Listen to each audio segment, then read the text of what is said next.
Hi everybody, welcome. What a glorious place to be here on a spring day in beautiful Edinburgh for this full moon coming up in Scorpio on May the 18th at 27 degrees. At the time of this full moon, we've got 6 planets in earth signs and 3 in water signs. So there's a preponderance of planets in earth and water.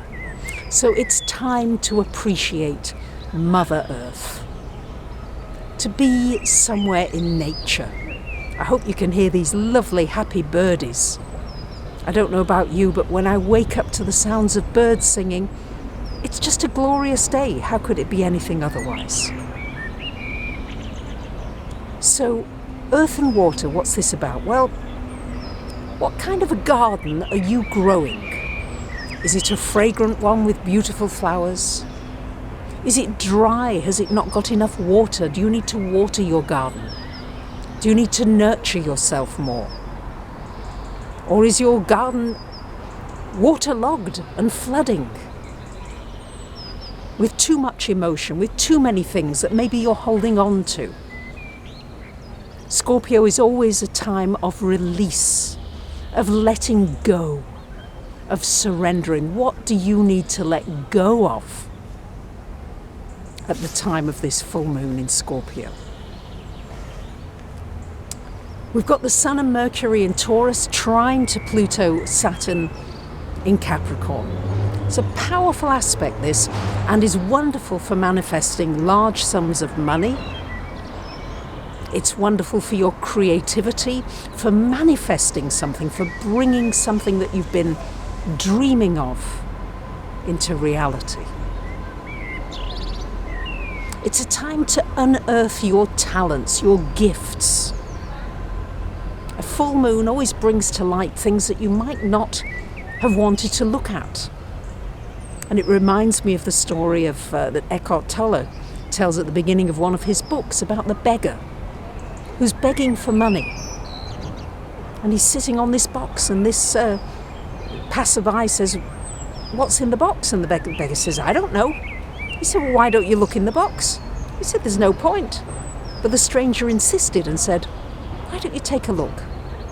And he opened the box, and it was filled with gold.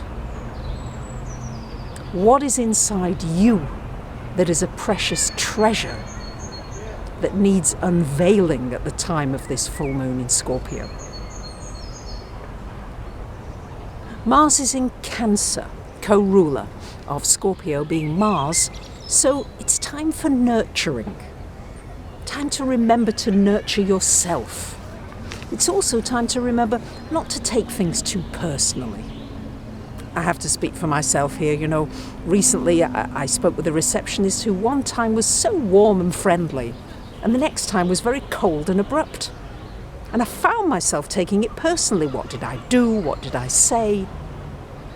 So notice maybe where you're taking things too personally. Mars in Cancer may take you back to your roots, your family. For me, it took me to England, actually to Manchester, which is where I'm originally from, to celebrate my auntie's 97th birthday. And I studied her because she cooks all her own food, she even bakes cakes still, and she still has a great love of life. And I watched her. I thought, I'm going to observe. Scorpio is all about observing something that's going on. And she's very proud. She doesn't let anybody see if she feels weak. She won't let anybody see it. She's not very good on stairs. And we went to a lovely restaurant that had lots of stairs down and many stairs back up again.